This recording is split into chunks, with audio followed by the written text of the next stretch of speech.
السلام عليكم ورحمة الله وبركاته. ازيكم يا شباب، عاملين ايه؟ المرة اللي فاتت بدأنا واتكلمنا عن الكونديشن اللي هو الشرط، اتعرفنا على الاف وعرفنا استخداماتها وضربنا المثال بتاعنا. جميل. طيب، كان المثال بتاعنا قبل كده بيقول ايه؟ ان انت شغال في محل وجي زبون اشترى منك ب 500 جنيه وقال لك انا محتاج خصم. تمام؟ طيب، فكان انت كان عندك شرط. الشرط بيقول ان لو العميل ده اشترى بأكتر من 500 جنيه فهياخد خصم. طيب لو اشترى أقل من 500 جنيه مش هياخد الخصم. تمام. طيب، خلي بالك انت لو جيت بصيت هتلاقي ان احنا عندنا الوقت حالتين بس. لو أكتر من 500 أو إنه أقل من 500. يبقى أنا عندي كام حالة هتتنفذ؟ حاجتين: إما إن الديسكاونت هيتنفذ أو إما مش هيتنفذ. إما إن الراجل أو العميل ده اشترى بأكتر من 500 او انه اشترى اقل من 500. تمام. بس تعالى مثلا نكبر الموضوع شويه، نقول مثلا ان انا عندي ان انا اطبق او انا ادي الخصم ده على اكتر من شرط. يعني مثلا نفترض ان هو اشترى باكتر من 500 جنيه، انا هديله خصم 10%. طيب لو اشترى بقيمه 500 جنيه بالظبط هديله خصم 5%. طب لو ما اشتراش، لو اشترى باقل من 500 جنيه لا مش هديله الخصم. يبقى احنا خلي بالك زودنا حاجه. كان الاول شقين: لا اما هديله الخصم لا مش هديله الخصم. طيب دلوقتي اصبح الموضوع زاد، بقوا ثلاثه. ان لو الشرط اتحقق ان هو اشترى باكتر من 500 جنيه فهديله خصم 10%. طب لو اشترى ب 500 جنيه بس هديله خصم 5%. طب لو الموضوع اقل من 500 جنيه، لا من 500 جنيه لا مش هديله ايه، مش هديله خالص. طيب تعال نشوف المثال ده ونكمل عليه. انا مفترض ان التوتال بتاع او المشتريات بتاعتي 500 اللي الراجل اشتراها. فبقول له ان لو التوتال بتاعي او المشتريات بتاعتي قيمتها اكبر من ال 500، يبقى ما ينفعش احط دي بقى، شيل كلمه يساوي دي بقى، شيلها، مش هتنفعنا دلوقتي. يبقى انا دلوقتي بقول له ايه؟ لو العميل اشترى باكتر من 500 طبق مثلا ديسكاونت، ولنفترض مثلا 10% زي ما قلنا.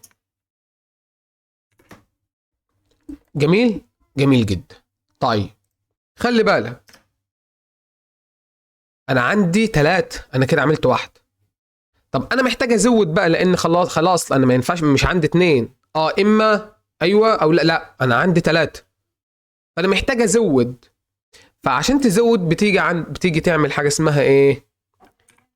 else. حاجة اسمها ايه؟ else if.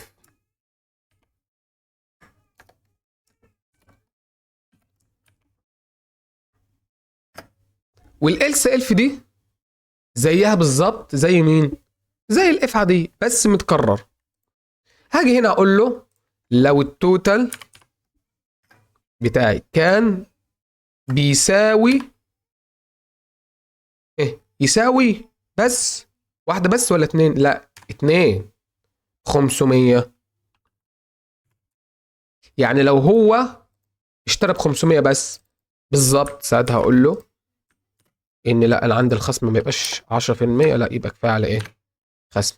طب إلس يعني إلس يعني ولا هو اشترى باكتر من 500 ولا هو اشترى ب 500، معنى كده ان هو اشترى ايه؟ اقل. ساعتها لا مش هديله خصم خالص. تمام.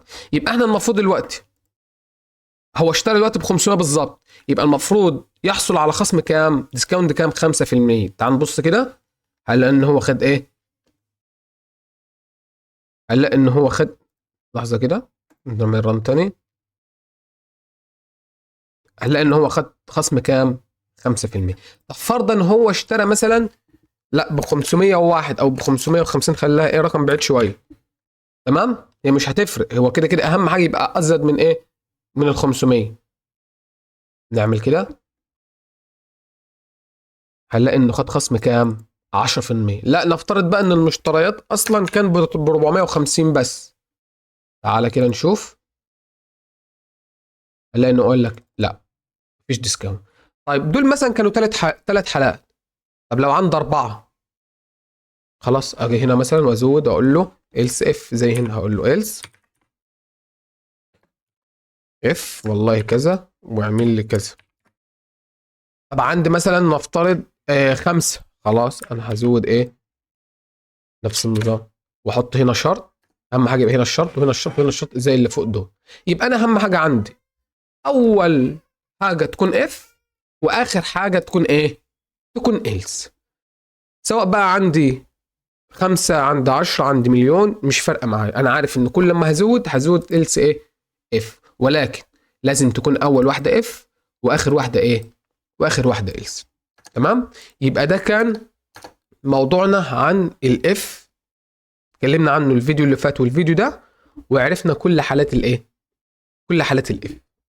جميل، ان شاء الله الفيديو الجاي هنكمل كلامنا عن الكونديشن، ولكن هناخد النوع الثاني اللي هو السويتش، ونبدا نتعرف عليه، ونبدا نحدد انا ازاي اقدر اعرف انا هستخدم الاف او استخدم السويتش، وازاي ان انا ما اتلخبطش بينهم. وان شاء الله كل حاجه هتبقى سهله وبسيطه طبعا مع الامثله اللي احنا متعودين عليها.